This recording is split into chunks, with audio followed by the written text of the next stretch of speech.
ക്ഷേമ പെൻഷൻ അട്ടിമറിക്കുന്നതിനു വേണ്ടിയുള്ള ബോധപൂർവമായ പ്രവർത്തനവുമായി UDF രംഗത്തിറങ്ങിയിരിക്കുകയാണ്. ക്ഷേമ പെൻഷനുകൾ വാങ്ങുന്ന 62 ലക്ഷത്തോളം വരുന്ന പാവപ്പെട്ട പ്രായസ്ഥരായിട്ടുള്ള ആളുകൾ ഇനി അങ്ങോട്ട് ഇപ്പോഴും ലഭിക്കുന്നത് പോലെ വീടുകളിൽ പെൻഷൻ എത്തിക്കുന്ന നിലപാട് അവസാനിപ്പിച്ച് അവർക്ക് നേരിട്ടുള്ള പെൻഷൻ ഇനി ഇല്ല എന്ന് ഗവൺമെൻറ് ഒരു ഓർഡറിലൂടെ തന്നെ വ്യക്തമാക്കിയിരിക്കുകയാണ്.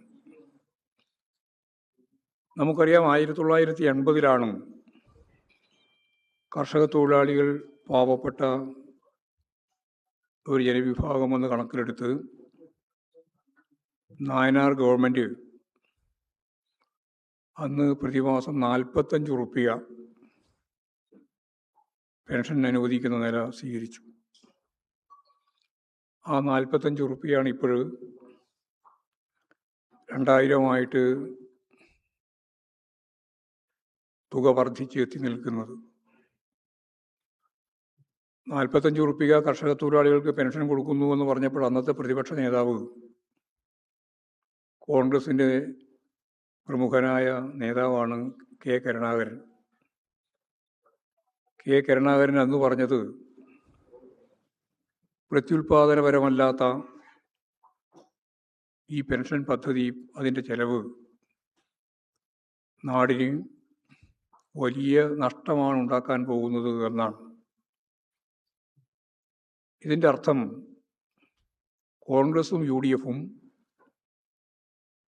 കർഷക തൊഴിലാളി ഉൾപ്പെടെയുള്ള ഏറ്റവും പിന്നിൽ നിൽക്കുന്ന ഈ ജനവിഭാഗങ്ങൾക്ക് പെൻഷൻ നൽകുന്നതിന് എതിരായിരുന്നു എന്നാണ്. ഈ 45 2000 വർദ്ധിപ്പിച്ച ഘട്ടം വരെയുള്ള എല്ലാ കാര്യവും ഇടതുപക്ഷ ജനാധിപത്യ മുന്നണി ഗവൺമെൻറ്റുകളാണ് വർദ്ധിപ്പിക്കുകയും കൃത്യമായിട്ട് നൽകുകയും ചെയ്തിട്ടുള്ളത്. ഒരു പ്രാവശ്യം ഉമ്മൻചാണ്ടി 100 റുപ്യ വർദ്ധിപ്പിക്കാൻ തീരുമാനിച്ചിരുന്നു. ആ വർദ്ധിപ്പിച്ച 100 കൊടുത്തില്ല എന്ന് മാത്രമല്ല, 18 മാസത്തെ കുടിശ്ശിക ബാക്കി വെച്ചുകൊണ്ടാണ് UDF-ൻ്റെ ഗവൺമെൻറ് അന്ന് താഴെ ഇറങ്ങിയത്. അതിനുശേഷം പിണറായി വിജയൻ ഗവൺമെൻറ് അധികാരത്തിൽ വന്നപ്പോഴാണ് ആ കുടിശ്ശിക മുഴുവൻ കൊടുത്തു തീർത്തത്. പിന്നീട് പെൻഷൻ വർദ്ധിപ്പിച്ച് നമ്മൾ കഴിഞ്ഞ പ്രകടന പത്രികയിൽ 3000 റുപ്യയായിട്ട് വർദ്ധിപ്പിക്കുമെന്ന് പറഞ്ഞാണ്. പക്ഷേ 2000 റുപ്യയായിട്ട് നിൽക്കുകയായിരുന്നു. വർദ്ധിപ്പിക്കാനുള്ള തീരുമാനത്തിലേക്ക് പോകാൻ കഴിയാത്ത സാഹചര്യം വന്നു എന്ന് പറഞ്ഞാൽ ഗവൺമെൻറ് മാറി. UDF-കാർ 3000 കൊടുക്കുമെന്നൊക്കെ പറഞ്ഞാണ്. പക്ഷേ സാധാരണ നമുക്കറിയാം, ഇതെല്ലാം വാഗ്ദത്തം മാത്രമായിട്ട് കിടക്കുകയാണ് ചെയ്യുക. ഒന്നും നടപ്പിലാക്കാൻ വേണ്ടിയല്ല പറയുന്നത്. ഇപ്പോഴുള്ള പെൻഷൻ തന്നെ ഇല്ലാതാക്കുന്നതിന് വേണ്ടിയുള്ള അതിശക്തിയായിട്ടുള്ള നടപടികളാണ് ആരംഭിച്ചത്. ഉമ്മൻചാണ്ടി ഒരു ഘട്ടത്തിൽ പറഞ്ഞിരുന്നു, ഈ പെൻഷനൊന്നും കൊടുക്കാൻ സാധിക്കുന്നതല്ല, പെൻഷൻ ബാധ്യത വളരെ കൂടുതലാണ്, ഈ പെൻഷൻ ബാധ്യതയൊന്നും കേരളത്തിലെ ഗവൺമെൻറ്റിന് കൈകാര്യം ചെയ്യാൻ സാധിക്കില്ല എന്ന് UDF-ൻ്റെ മുഖ്യമന്ത്രിയായിട്ട് കേരളത്തിലുള്ളപ്പോൾ 2011-12 കാലത്ത് അന്ന് അദ്ദേഹം പത്രസമ്മേളനത്തിൽ തന്നെ എല്ലാ പെൻഷനുമായി ബന്ധപ്പെട്ടുകൊണ്ട് വിശദീകരിച്ചതാണ്. ഇപ്പോൾ ഈ 62 ലക്ഷത്തോളം വരുന്ന പാവപ്പെട്ട മനുഷ്യരുടെ അവരുടെ ഏറ്റവും പ്രധാനപ്പെട്ട ആശാ കേന്ദ്രമായിട്ടുള്ള പെൻഷൻ പദ്ധതി എങ്ങനെ ഒഴിവാക്കാം എന്നതിൻ്റെ ആദ്യ ഭാഗമാണ് നേരിട്ടുള്ള പെൻഷൻ വേണ്ടതില്ല എന്ന തീരുമാനം. അതിന് ഒരു തരത്തിലും അംഗീകരിക്കാൻ പറ്റുന്നതല്ല. കേരളത്തിലെ ഈ 62 ലക്ഷം ആളുകളെയും അണിനിരത്തി അതിശക്തിയായിട്ടുള്ള പ്രക്ഷോഭം, ഇത് പിൻവലിക്കുന്നത് വരെയുള്ള പ്രക്ഷോഭം ശക്തിയായിട്ട് നടത്തേണ്ടി വരും, നടത്തണം എന്ന് തന്നെയാണ് എനിക്ക് അതുമായി ബന്ധപ്പെട്ട് ചൂണ്ടിക്കാണിക്കാനുള്ളത്. ഗവൺമെൻറ് അടിയന്തരമായി ഈ പ്രഖ്യാപനം പിൻവലിക്കണം. എല്ലാവർക്കും ഇപ്പോൾ കൊടുത്തുകൊണ്ടിരിക്കുന്ന പോലെ, പുതിയ ബാധ്യത ഒന്നുമല്ലല്ലോ, നിലവിൽ ഉള്ള ബാധ്യതയാണ്, ഇപ്പോൾ കിട്ടിക്കൊണ്ടിരിക്കുന്നത് പോലെ പെൻഷൻ കിട്ടാൻ തോന്നുന്ന രീതിയിലുള്ള നിലപാട് ഗവൺമെൻറ് സ്വീകരിക്കണം എന്നാണ് എനിക്കത് സംബന്ധിച്ച് പറയാനുള്ള ഒന്നാമത്തെ കാര്യം. രണ്ടാമത്തെ പ്രശ്നം, നമ്മളിപ്പോൾ വളരെ ഗൗരവപൂർവ്വം ചർച്ച ചെയ്യാൻ തുടങ്ങിയിട്ട് കുറേ ദിവസമായി. ഞാൻ ഇന്നലെ ജോണിൻ്റെ വീട്ടിൽ പോയി. വിഴിഞ്ഞത്ത് 2 പെൺമക്കളും ഒരാൺ 3 മക്കളാണ് അദ്ദേഹത്തിന്. മൂന്നുപേരും നല്ല അഭ്യസ്തവിദ്യരായിട്ടുള്ള യുവതിയുവാക്കളാണ്. അവർക്കിതിനെപ്പറ്റി നല്ല ധാരണയുണ്ട്. ജിജി എന്ന് പറയുന്ന മൂത്ത മകള് PhD ചെയ്യുകയാണ്. കാര്യവട്ടം ക്യാമ്പസിൽ PhD ചെയ്യുന്ന കുട്ടിയാണ് ജിജി. ജിജി എല്ലാവരെയും കണ്ടിരുന്നു. എല്ലാ പ്രധാനപ്പെട്ട ഉദ്യോഗസ്ഥന്മാരെയും വിളിച്ചുകൊണ്ടേയിരിക്കുകയായിരുന്നു, കണ്ടുകൊണ്ടിരിക്കുകയായിരുന്നു. ഞാൻ ഈ കഴിഞ്ഞ 7 ദിവസവും എൻ്റെ പാപ്പയുടെ കടലിൽ പോയി തിരിച്ച് വരാത്ത സാഹചര്യത്തിൽ കണ്ടെത്താൻ വേണ്ടിയുള്ള പ്രവർത്തനത്തിന് ജാഗ്രത വേണം എന്ന് പറഞ്ഞുകൊണ്ട് ഞാൻ ഈ ഉദ്യോഗസ്ഥന്മാരുടെ എല്ലാം പിന്നിൽ നടക്കുകയായിരുന്നു. ഫലപ്രദമായ ഒരു തിരച്ചിലും ഈ 7 ദിവസവും നടത്തിയിട്ടില്ല എന്നാണ് ആ ജിജി പറയുന്നത്. ഫിഷറീസ് വകുപ്പ് മന്ത്രി ആരാണെന്ന് തന്നെ ആർക്കും അറിയില്ല. അദ്ദേഹം എവിടെയും പോയിട്ടില്ല. അദ്ദേഹം വിളിക്കുക പോലും ചെയ്തിട്ടില്ല. സ്വാഭാവികമായിട്ടും കടലോര മേഖലയിലുള്ള പാവപ്പെട്ട മനുഷ്യർ ഒരു അത്താണി പോലെ ഈ ഗവൺമെൻറ് എന്താണ് ചെയ്യുന്നത് എന്ന് നോക്കി അതിനടിസ്ഥാനപ്പെടുത്തിയിട്ടുള്ള നിലപാടുകൾ സ്വീകരിച്ച് മുന്നോട്ട് പോകുന്നവരാണ്. അവരെ കാണാനോ അവരെ വിളിക്കാനോ അവരോട് സംസാരിക്കാനോ, അപ്പോൾ സതീശൻ എന്ന് പറയുന്ന നമ്മുടെ മുഖ്യമന്ത്രി തന്നെ പറയുന്നത്, വി ഡി സതീശൻ പറയുന്നത്, കടലിൻ്റെ അങ്ങോട്ടേക്ക് പോകാനേ പറ്റില്ല, മുമ്പ് അനുഭവങ്ങളുണ്ട്. അതിനാണ് ആ ജിജി എന്ന് പറഞ്ഞത് മാപ്പ് പറയണം, കടലോരത്തിൻ്റെ മക്കളെല്ലാം തെറ്റായ നിലപാട് സ്വീകരിക്കുന്നവരാണ് എന്ന ധ്വനിയാണ് മുഖ്യമന്ത്രിയുടെ ഭാഗത്തുണ്ടായിട്ടുള്ളത്. അത് യഥാർത്ഥത്തിൽ ഞങ്ങൾ അപമാനിക്കലാണ്, അവഹേളിക്കലാണ്. സമൂഹത്തോട് മാപ്പ് പറയണമെന്ന് ജിജി പറഞ്ഞത് ഇതിനടിസ്ഥാനപ്പെടുത്തിയിട്ടാണ്. അതേപോലെ വളരെ പ്രധാനപ്പെട്ട ഒരു വീട് അലങ്ങലൂർ പ്രദേശം അഞ്ചുതെങ്ങാണ്. അവിടെ 2 ആളുകൾ കടലിൽ മിസ്സായി. ഒരാളുടെ ശവശരീരം കിട്ടിയ നമസ്കാരം കഴിഞ്ഞു, മറ്റൊരാളുടെ കണ്ടെത്തിയിട്ടില്ല. കണ്ടെത്താനുള്ള കാര്യമായ ഒരു ശ്രമവും നടക്കുന്നില്ല എന്നാണ് അവരും വളരെ ശക്തിയായിട്ട് പറയുന്നത്. ഷിജിൻ എന്ന് പറയുന്ന 32 വയസ്സുകാരൻ 8ാമത്തെ ദിവസമാണ് മിസ്സായിട്ട്. കണ്ടെത്താനുള്ള ഒരു ശ്രമവും നടക്കുന്നില്ല. ആ വീട്ടിൽ പോയപ്പോൾ അലമുറയിട്ട് കരയുന്ന ഭാര്യ വളരെ ചെറുപ്പക്കാരിയാണ്, നല്ല പ്രായമുള്ളതാണ് അമ്മ. 2 കുട്ടികളാണ്, 4 വയസ്സുള്ള ഒരു കുട്ടി, 1.5 വയസ്സുള്ള മറ്റൊരു കുട്ടി. 4 വയസ്സുകാരന് ഹൃദ്രോഗമാണ്. വലിയ ഹൃദയ ശസ്ത്രക്രിയ ഉൾപ്പെടെയുള്ള ചികിത്സ നടക്കേണ്ടുന്ന ഒരവസ്ഥയാണ്. വളരെ വളരെ പാവപ്പെട്ട ഒരു കുടുംബം. അതേപോലെ തന്നെ മരിച്ചുപോയത് 27 വയസ്സ് മാത്രമുള്ളൊരു ചെറുപ്പക്കാരനാണ്, കല്യാണമൊന്നും കഴിച്ചിട്ടില്ല. ഞങ്ങൾ പോയപ്പോൾ അമ്മ അവിടെ മകൻ്റെ ഫോട്ടോ വെച്ച് അതിൻ്റെ മുമ്പിൽ ബൈബിളൊക്കെ വെച്ച് അതിൻ്റെ ഇടത് ഭാഗത്തിരുന്ന് കരയുകയാണ്. വളരെ ദയനീയമായ ഒരു ചിത്രം. ഇവരെല്ലാം സംരക്ഷിക്കാനുള്ള ഉത്തരവാദിത്തം ഗവൺമെൻറ് ഏറ്റെടുക്കണം. ഇത് അപൂർവമായ സംഭവങ്ങളാണ്. കടലിൽ പോയി തിരിച്ചു വരാതിരിക്കുക, മുന്നറിയിപ്പ് തന്നെ കൃത്യമായിട്ട് കൊടുക്കാതിരിക്കുക. മുന്നറിയിപ്പ് കൊടുക്കാതിൻ്റെ പശ്ചാത്തലത്തിലാണ് അഞ്ചുതെങ്ങിലുള്ള ആളുകൾ കടലിലേക്ക് പോയത്. പിന്നീട് അവർക്ക് കാര്യങ്ങൾ അറിയിപ്പ് കിട്ടിയപ്പോഴാണ് അവർ തിരിച്ചു വരുന്നത്. ആ തിരിച്ചു വരുമ്പോഴാണ് യഥാർത്ഥത്തിൽ ഈ വലിയ രീതിയിലുള്ള കടൽ കോളുണ്ടാകുന്നത്. 2 പേര് നീന്തി രക്ഷപ്പെട്ടു, 2 പേര് മിസ്സായി. അതിലൊരാളെ കണ്ടെത്തി, മറ്റേയാളെ കണ്ടെത്തിയില്ല. നീണ്ടകരയിലും ഇതേപോലെ തന്നെയാണ്, ഒരാളെ കണ്ടെത്തിയിട്ടില്ല. നമ്മളെ മന്ത്രിമാർക്ക് നിരുത്തരവാദപരമായ രീതിയിലൊന്നും പറയാം. മുരളീധരൻ പറഞ്ഞു, കടലിലേക്ക് പോയാൽ ബോഡി കിട്ടാൻ താമസം പിടിക്കും. എത്ര ലാഘവത്തോടു കൂടിയാണ്, എത്ര ഗൗരവത്തോടു കൂടി കാണേണ്ട കാര്യമാണ്.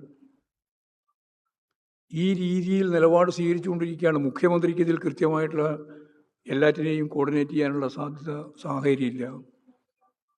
ഇപ്പോൾ രാജേഷിൻ്റെ വീട്ടിൽ ഇന്നലെ ഞങ്ങൾ പോയി. എന്താ രാജേഷിൻ്റെ കണ്ണൂർ ജില്ലയിലാണ്. അദ്ദേഹം വളരെ പ്രധാനപ്പെട്ട ഒരു പരിശീലകൻ, നീന്തൽ പരിശീലകൻ എന്ന നിലയിൽ പ്രവർത്തിച്ചുകൊണ്ടിരിക്കുകയായിരുന്നു.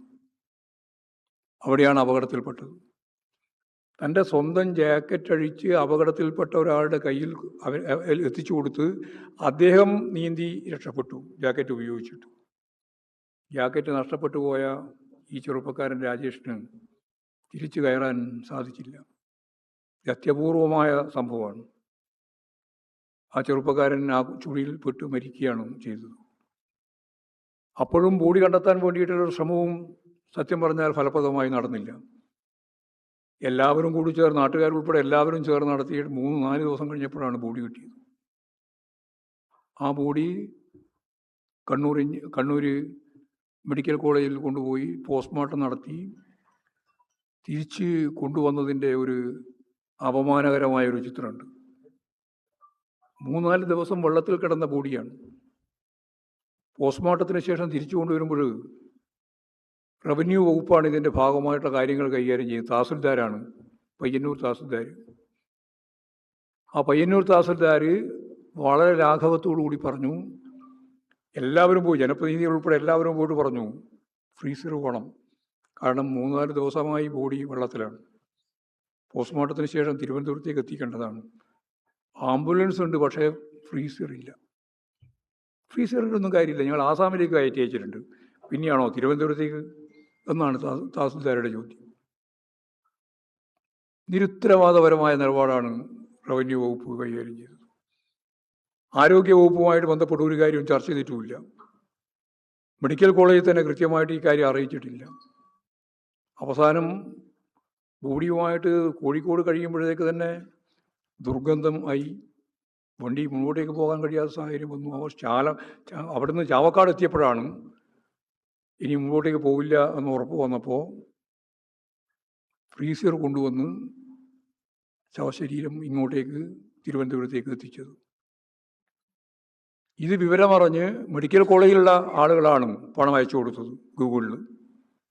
റവന്യൂ വകുപ്പ് ഒരു തരത്തിലുള്ള കാര്യവും ഇടപെട്ടില്ല. അപ്പോൾ യഥാർത്ഥത്തിൽ ഏകോപനമില്ല. ഇവരെല്ലാം എങ്ങനെയൊക്കെയാണ് ഇതെല്ലാം നടത്തേണ്ടത് എന്നുള്ളതിനെ പറ്റി ഒരു ധാരണയുമില്ല. അങ്ങനെ അപമാനിച്ച്, ശവശരീരത്തെ തന്നെ അപമാനിച്ച് ഇവിടെ എത്തുകയാണ് ചെയ്തത്. ആ കുടുംബവും അതിദയനീയമായ ചിത്രമാണ്. ഒരുപാട് കടം, വീടിൻ്റെ പണി തുടങ്ങിയിട്ടുണ്ട്, എവിടെയും എത്തിയിട്ടില്ല. അവിടെയും വളരെ പ്രയാസപ്പെടുന്ന സ്ഥിതിയാണ്. 2 കുട്ടികളാണ്, ചെറിയ കുട്ടികളാണ്, 9ാം ക്ലാസ്സിലും 8ാം ക്ലാസ്സിലും പഠിക്കുന്ന 2 ആൺകുട്ടികളാണ്. ഭാര്യയ്ക്ക് ജോലിയില്ല, പ്രായമായ അച്ഛനും അമ്മയും. അടിയന്തരമായിട്ട് അവർക്ക് ജോലി കൊടുക്കണം. ഓഖി ദുരന്തത്തിൻ്റെ ഭാഗമായിട്ട് എങ്ങനെയാണോ ഫലപ്രദമായി കേരളം ദുരിതാശ്വാസ പ്രവർത്തനങ്ങൾ കൈകാര്യം ചെയ്തതുപോലെ ഈ കടലിൽ മിസ്സായി പോവുകയും ഇതുവരെ കണ്ടെത്തുകയും ചെയ്തിട്ടുള്ളവരുൾപ്പെടെ അവരുടെ കുടുംബത്തിലുള്ള അത്താണിയായിട്ടാണ് യഥാർത്ഥത്തിലുള്ളത്. വളരെ ചെറുപ്പക്കാരാണ്. ഞാൻ നേരത്തെ പറഞ്ഞ പോലെ 32 വയസ്സൊക്കെയുള്ള ആളുകളാണ്. 27 വയസ്സുകാരൻ കല്യാണം കഴിച്ചിരുന്നില്ല. ഇവർക്ക് അവരുടെ കുടുംബം നിലനിർത്തുന്നതിനാവശ്യമായ രീതിയിൽ ജോലി അവരുടെ ആശ്രിതർക്ക് നൽകിയില്ലെങ്കിൽ ആ കുടുംബത്തിനൊന്നും നിലനിൽക്കാനാവാത്ത സ്ഥിതിയാണ് രാജേഷിൻ്റെ എല്ലാം കുടുംബത്തിൻ്റെ അവസ്ഥ. അപ്പോൾ ആ രീതിയിലുള്ള നിലപാട് സ്വീകരിക്കാൻ ഗവൺമെൻറ് തയ്യാറാവണം എന്നാണ് അത് സംബന്ധിച്ച് എനിക്ക് പറയാനുള്ളത്. ഇത്തരത്തിലെല്ലാമുള്ള 10-20ലധികം ആളുകളാണ് പ്രകൃതി ദുരന്തത്തിൻ്റെ ഭാഗമായിട്ട് നമ്മെ വിട്ടുപിരിഞ്ഞത്. ഇപ്പോഴും കണ്ടെത്താനാവാത്ത 3 പേര് കേരളത്തിൻ്റെ 3 ഭാഗങ്ങളിലായി മുണ്ടകരയിലും 5 തെങ്ങിലും വിഴിഞ്ഞത്തുമായി നിൽക്കുകയാണ്. 8ാമത്തെ ദിവസമാണ്. ഫലപ്രദമായ എന്തെങ്കിലും ഒരു വർക്ക് തിരച്ചിൽ നടത്താൻ സാധിക്കാത്തൊരു സാഹചര്യത്തിലാണ് നമ്മളിപ്പോഴും ഉള്ളത്. ആ കുടുംബാംഗങ്ങളും ആ പ്രദേശവും മുഴുവൻ പ്രതിഷേധത്തിലാണ്. വലിയ രീതിയിലുള്ള പ്രതിഷേധം ഈ 3 മേഖലയിലും ഇപ്പോഴും ഉണ്ടായിട്ടുണ്ട്.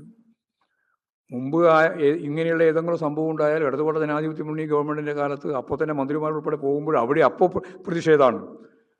ഒരുപാട് ആളുകൾ അതിൻ്റെ മുമ്പിൽ നിന്ന് നയിക്കാനുണ്ടായിരുന്നു. ഇപ്പോഴാരുമില്ല. ഞാൻ ഇപ്പം അത്രേ പറയുന്നുള്ളൂ. ഇങ്ങനെയുള്ള ഒരു സന്ദർഭത്തിൽ വേറെ അധികം പറയാൻ ഉദ്ദേശിക്കുന്നില്ല. അപ്പോൾ തീരദേശ മേഖല, ഈ തിരുവനന്തപുരത്തിൻ്റെയും കൊല്ലത്തിൻ്റെയും ഈ മേഖല, അതുപോലെ തന്നെ അതിൻ്റെ അപ്പുറം കടന്നാലും പ്രശ്നം തന്നെയാണ്. എല്ലാം വലിയ രീതിയിലുള്ള പ്രയാസങ്ങളാണ്. കുട്ടനാട് വെള്ളം ഇറങ്ങുന്നില്ല. ഇടതുപക്ഷ ജനാധിപത്യ മുന്നണി ഗവൺമെൻറ്റിൻ്റെ കാലത്ത് ആ പൊഴി മുറിച്ച് ഫലപ്രദമായിട്ട് വെള്ളം അറബിക്കടലിലേക്ക് ഒഴുക്കിയപ്പോൾ കുട്ടനാട് വെള്ളപ്പൊക്കത്തിൽ നിന്ന് രക്ഷപ്പെട്ടിരുന്നു. ഇപ്പോഴും തിയറിയെല്ലാം വിശദീകരിക്കുന്നുണ്ട്, പക്ഷേ വെള്ളം ഇറങ്ങുന്നില്ല. വെള്ളം ഇറങ്ങണമെങ്കിൽ പൊഴി മുറിക്കണം. മുറിക്കാൻ ആവശ്യമായ ഫലപ്രദമായ ഇടപെടൽ ഇപ്പോഴും നടക്കുന്നുമില്ല. ഒരു JCB എല്ലാം കൊണ്ടുപോയിട്ട് മുറിക്കാൻ നോക്ക്, എവിടെ മുറിക്കാനാ? അപ്പോൾ കുട്ടനാട് മുഴുവൻ വെള്ളത്തിൽ മുങ്ങി കിടക്കുകയാണ്. വെള്ളം മഴ പെയ്തില്ലെങ്കിലും അത് ഇറങ്ങിപ്പോകുന്നതിന് വേണ്ടി സാധിക്കുന്നില്ല. സത്യം പറഞ്ഞാൽ ഇതെല്ലാം ഒരുക്കത്തിൻ്റെ ഭാഗമായിട്ട് ചെയ്യേണ്ടതല്ലേ? അല്ലെങ്കിൽ വെള്ളപ്പൊക്കം ഉണ്ടാവുമെന്ന് മനസ്സിലാക്കിയാൽ ഇടപെടണ്ടേ? പൊഴി മുറിക്കുന്നതിന് ആവശ്യമായ നിലപാട് പൊഴി മുറിക്കാതെ കൊണ്ടല്ല എന്നാണ് ഇപ്പോൾ പറഞ്ഞുകൊണ്ടിരിക്കുന്നത്. എന്താണെന്ന് മനസ്സിലാവണ്ടേ? പൊഴി മുറിച്ചപ്പോൾ വെള്ളപ്പൊക്കം ഉണ്ടായിട്ടില്ലല്ലോ കുട്ടനാട്. ഇപ്പോൾ ലോവർ കുട്ടനാട്, അപ്പർ കുട്ടനാട് എല്ലാം വലിയ രീതിയിലുള്ള വെള്ളക്കെട്ടിലാണുള്ളത്, വീടുൾപ്പെടെ. ഇതിനൊന്നും ഫലപ്രദമായി കൈകാര്യം ചെയ്യാൻ ഒരു ജനകീയ സംരംഭം അവരാരും പറയുന്നുമില്ല. അത് വളരെ പ്രധാനപ്പെട്ട പ്രശ്നം അതാണ്. കഴിഞ്ഞ പ്രാവശ്യം 18-19 അനുഭവം നമുക്കുണ്ടല്ലോ. വലിയ രീതിയിലുള്ള ദുരന്തം ഉണ്ടായിട്ടുണ്ട്. ലക്ഷക്കണക്കിന് ആളുകളെ മാറ്റിപ്പാർപ്പിച്ചിട്ടുണ്ട്. അവർ ക്യാമ്പ് ഉണ്ടായിട്ടുണ്ട്. ആ ക്യാമ്പുകൾക്ക് ആവശ്യമായ സൗകര്യങ്ങൾ ചെയ്തു കൊടുത്തിട്ടുണ്ട്. എല്ലാം ഗവൺമെൻറ് സംവിധാനത്തിൻ്റെ ഭാഗമായിട്ടൊന്നുമല്ല. അതുപോലെ തന്നെ മത്സ്യത്തൊഴിലാളികൾ കേരളത്തിൻ്റെ വിവിധ മേഖലയിൽ പോയിട്ട് ദുരിതത്തിൽ കിടക്കുന്നവരെ സംരക്ഷിച്ച് കൊണ്ടുവന്നിട്ടുണ്ട്. അതിൽ ജനകീയമായൊരു പിന്തുണ നേടാൻ സാധിച്ചിട്ടുണ്ട്. അന്ന് മുഖ്യമന്ത്രി അതാണ് ചെയ്തുകൊണ്ടിരുന്നത്. ഇപ്പോൾ മുഖ്യമന്ത്രി പറയുന്നത് ഒരാളുടെയും സഹായം വേറെ വേണ്ടെന്നാണ്. MLA പോലും വിളിക്കുന്നില്ല അവലോകന യോഗത്തിൻ്റെ ഭാഗമായിട്ട്. അപ്പോൾ ആരും വേണ്ട, ജനപ്രതിനിധികളും വേണ്ട, അല്ല ഉദ്യോഗസ്ഥന്മാർ ഉൾപ്പെടെ കാര്യം ചെയ്തുകൊള്ളുന്നതാണ്. ക്യാമ്പുകളിൽ അതിൻ്റെ ഭാഗമായിട്ടാണ് പല സ്ഥലത്തും ഒരുപാട് പ്രശ്നങ്ങൾ ഉണ്ടായതെന്ന് നമുക്കറിയാം. CPIM-ൻ്റെ പ്രവർത്തകർ ഈ എല്ലാ ക്യാമ്പുകളിലും ഞങ്ങൾ ആദ്യമേ ചൂണ്ടിക്കാണിച്ചിട്ടുണ്ട്, പറഞ്ഞിട്ടുണ്ട്. അവിടെ എല്ലാം സന്നദ്ധ പ്രവർത്തകർ എന്ന രീതിയിൽ ഫലപ്രദമായിട്ട് ഇടപെട്ട് സഹായിക്കണം. അതിപ്പോഴും നടന്നുകൊണ്ടിരിക്കുകയാണ്. പക്ഷേ ഈ പറയുന്ന സാഹചര്യം ഒരുക്കേണ്ട ഗവൺമെൻറ്, അതിൻ്റെ ഡിപ്പാർട്ട്മെൻറ്റുകൾ, അത് റവന്യൂ ആയാലും അതുപോലെ തന്നെ ആരോഗ്യ മേഖല എടുത്ത് പരിശോധിച്ച് നോക്കിയാലും അതുപോലെ തദ്ദേശ സ്വയംഭരണ മേഖല എടുത്ത് പരിശോധിച്ച് നോക്കിയാൽ എല്ലാറ്റിനെയും ഏകോപിപ്പിച്ച് മുന്നോട്ടേക്ക് കൊണ്ടുപോകുന്നതിന് വേണ്ടിയുള്ള ഫലപ്രദമായ നിലപാട് സ്വീകരിക്കാത്തതിൻ്റെ ദുരന്തമാണ് യഥാർത്ഥത്തിൽ കേരളത്തിൻ്റെ ഭാഗമായിട്ട് നമ്മൾ കൂടുതൽ അനുഭവിക്കേണ്ടി വന്നത് എന്നതാണ് പൊതുവായിട്ട് പറയാനുള്ള കാര്യം.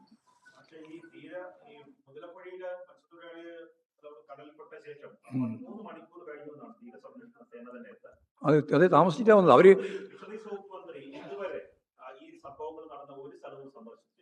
ഫിഷറീസ് വകുപ്പ് മന്ത്രി ആരാണെന്ന് അറിയില്ല എന്നാണ് ആ ജിജുവിനോട് പറഞ്ഞത്. കാരണം ഞങ്ങൾക്ക് പേരിന് പിടുത്തില്ല, പക്ഷേ ഒരാളും ഒരു സ്ഥലത്തും വന്നിട്ടില്ല, ഒരാളെ കാണാനും പോയിട്ടില്ല. അവിടെ ഞാൻ നേരത്തെ പറഞ്ഞ അഞ്ചുതെങ്കിലും പോയിട്ടില്ല, ഇവിടെ വിഴിഞ്ഞത്ത് പോയിട്ടില്ല, നീണ്ടകര പോയിട്ടില്ല. ഇതാണിപ്പോൾ 3 പ്രധാനപ്പെട്ട കിട്ടാൻ, അതായത് നമ്മൾ മിസ്സായി പോയി എന്ന് കണ്ട് ഇതുവരെ തിരിച്ചു വരാതെ 3 ആളാണുള്ളത്. ഒരു കാര്യവും ഫിഷറീസ് വകുപ്പ് കൈകാര്യം ചെയ്യുന്ന മന്ത്രി ചെയ്തിട്ടില്ല. മുഖ്യമന്ത്രി നേരത്തെ പറഞ്ഞത് അങ്ങോട്ട് കയറാൻ പറ്റില്ല. ഞാൻ നേരത്തെ പറഞ്ഞില്ലേ, ജിജി പറഞ്ഞതിൻ്റെ ഭാഗമായിട്ടുള്ള അവമാനിക്കലാണെന്ന് പറഞ്ഞില്ലേ. കടൽ തീരത്തേക്ക് പോകാനേ പറ്റില്ല എന്നുള്ളതാണ്. ഞങ്ങളിപ്പോൾ കടൽ തീരത്തല്ലേ പോയിട്ട് വന്നത്. ഇന്നലെ ഞാൻ ഇവിടെ വിഴിഞ്ഞത്ത് പോയി, ഇന്നിപ്പോൾ 5 തെങ്ങ് പോയി. പോകാനേ പറ്റില്ല എന്നുള്ള നിലപാട് സ്വീകരിച്ചാൽ എന്താ ചെയ്യും? ഇതുപോലെ അപകടകരമായ സാഹചര്യം വരുമ്പോൾ അവിടെ കക്ഷി രാഷ്ട്രീയത്തിനപ്പുറം എല്ലാവരും ചേർന്ന് മുമ്പോട്ടേക്ക് പോകില്ലേ വേണ്ടേ? കേരളത്തിൻ്റെ ദുരന്തത്തെ അഭിമുഖീകരിക്കാനും അതിനെ അഭിമുഖീകരിച്ച് മുമ്പോട്ടേക്ക് പോകാനും കേരളത്തെ പ്രാപ്തമാക്കിയത് ഈ ജനകീയ കൂട്ടായ്മയല്ലേ? ഈ കൂട്ടായ്മ ഒരു തരത്തിലും കേരളത്തിൻ്റെ മുഖ്യമന്ത്രി ആഗ്രഹിക്കുന്നില്ല. ഇതാണ് നമ്മുടെ മുമ്പിലുള്ള സ്ഥിതി. അവരോട്ട് ഒരു കാര്യം ചെയ്യാനും തയ്യാറില്ല.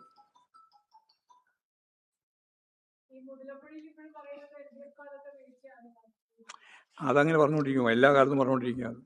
അതിന് വേറൊന്നും പറയാനില്ല.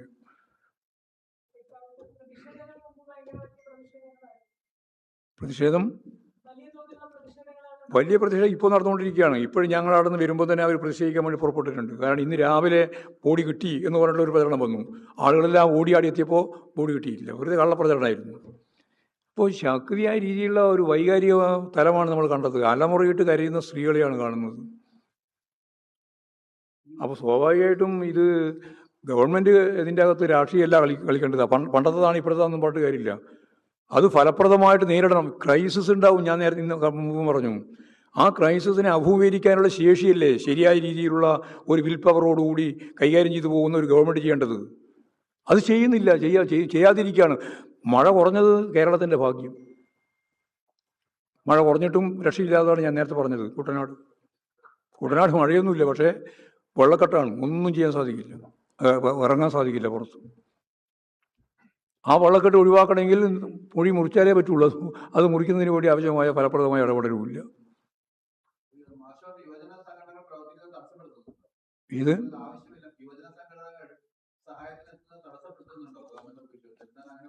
അല്ല, ആരെയും അങ്ങോട്ട് അടുപ്പിക്കേണ്ടതില്ല എന്നാണ്, ആരെയും സഹകരിപ്പിക്കേണ്ടതില്ല എന്നാണ്. അത് മുഖ്യമന്ത്രി തന്നെ പറഞ്ഞല്ലോ, സഹകരിപ്പിക്കേണ്ട കാര്യം ഞങ്ങൾ അങ്ങനെ ആ രീതിയിൽ ആലോചിച്ചില്ല.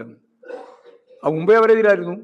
ഇടതുപക്ഷ ജനാധിപത്യ മുന്നണി ഗവൺമെൻറ് ഉള്ളപ്പോൾ ലക്ഷക്കണക്കിന് ആളുകളുടെ സഹായം തേടിയിട്ടാണല്ലോ ആ വലിയ രീതിയിലുള്ള പ്രതിസന്ധി അവസാനിപ്പിച്ചത്. ഇവിടെ ഈ കോളേജ് ഉണ്ടല്ലോ, നമ്മുടെ ഏറ്റവും പ്രധാനപ്പെട്ട യൂണിവേഴ്സിറ്റി കോളേജ്, ആ കോളേജിൻ്റെ ഭാഗമായിട്ടുള്ള നൂറുകണക്കിന് കുട്ടികളല്ലേ രാപകലില്ലാതെ വന്നുകൊണ്ടിരിക്കുന്ന മുഴുവൻ സാധനങ്ങളും സോർട്ട് ചെയ്ത് വണ്ടിയിലാക്കി കേരളത്തിൻ്റെ പല ഭാഗത്തേക്ക് അയച്ചു കൊടുത്തത്. രാപകലുണ്ടായിട്ടില്ല. ആ കുട്ടികളൊക്കെ അത്ര സജീവമായിട്ടാണ് പ്രവർത്തന രംഗത്ത് വന്നത്. ഇപ്പോഴതിനെപ്പറ്റി ആലോചിച്ചു ആരെങ്കിലും? സാധനങ്ങളില്ലാതുകൊണ്ടല്ലോ, സാധനങ്ങളൊന്നും വന്ന് നിറഞ്ഞില്ലേ? ദുരിതത്തിൻ്റെ ഭാഗമായിട്ട് ജനങ്ങൾ സഹായിക്കാൻ തയ്യാറില്ലാണ്.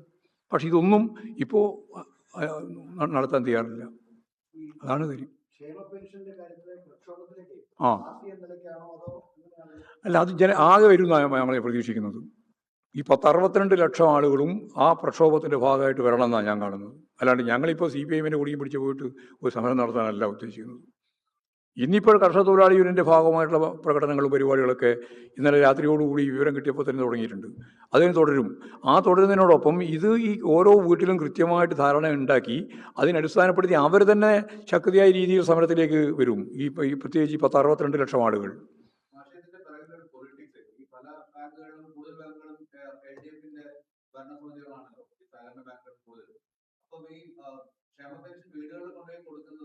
പാർട്ടിക്കാരാണെന്നും അതുവഴി ജനസമ്പർക്കം കൂടുതലായി പാർട്ടിക്ക് ഉണ്ടാക്കാൻ പറ്റുന്നത് പൊളിറ്റിക്കലായിട്ട് മാനിപ്പുലേറ്റ് ചെയ്യപ്പെടുന്ന സിസ്റ്റമാണെന്നും ഉള്ള ഒരു പൊളിറ്റിക്കൽ ഗെയിമാണോ ഇങ്ങനൊരു തീരുമാനത്തിന് പുറകിൽ വന്നിട്ടുണ്ടാവുക? അതൊക്കെ ഉണ്ടാവാൻ സാധ്യതയാണ്. ഞാൻ പക്ഷേ ഇതിലൊന്നും രാഷ്ട്രീയം കാണുന്നില്ല. ഞാനിത് കാണുന്ന ഈ പദ്ധതി തന്നെ അവസാനിപ്പിക്കേണ്ട പരിപാടി ആലോചിക്കുന്നത്.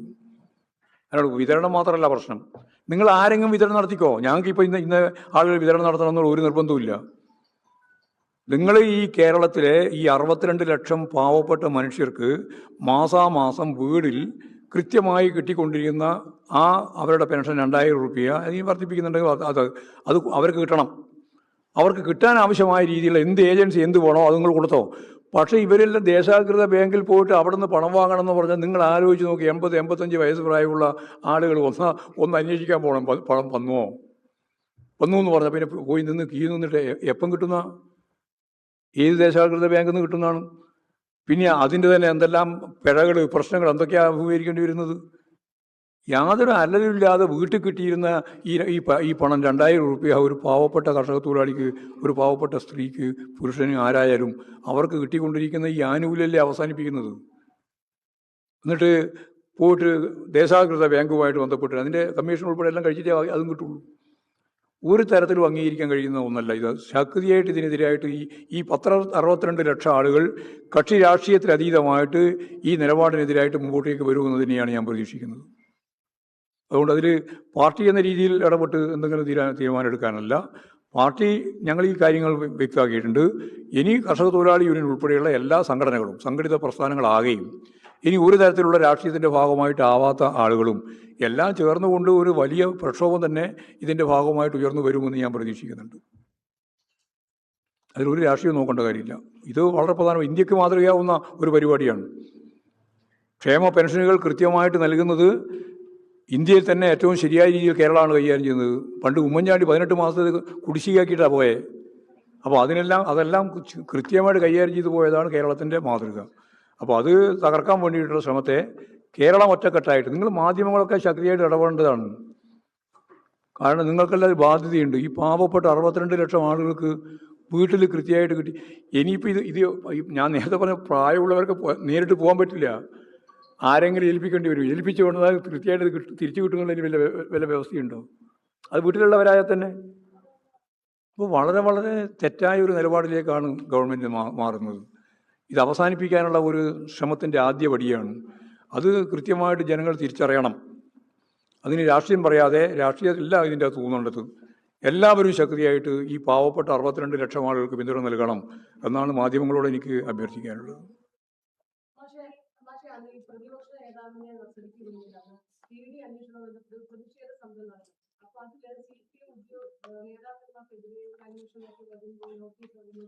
ഞങ്ങൾ ഈ അന്വേഷണം ഭയപ്പെട്ട് നടക്കുന്ന ആളുകളൊന്നുമല്ല കേട്ടോ.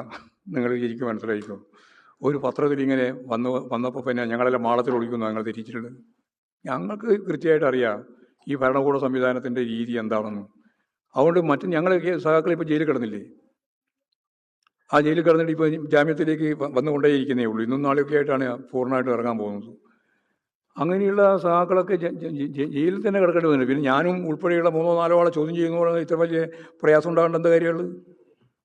പ്രയാസപ്പെടണ്ട. ഞങ്ങളതിനൊക്കെ അതിജീവിച്ച് പോകാൻ നല്ല ത്രാണിയുള്ളവരാണെന്ന് മനസ്സിലാക്കിക്കോ. അത് മാത്രമേ എനിക്ക് പറയാനുള്ളൂ. ഏറ്റെടുക്കണമെന്ന് ഞാൻ പറഞ്ഞിട്ട് നിങ്ങൾ സഹായം വേണമെന്നാണ് പറഞ്ഞത്.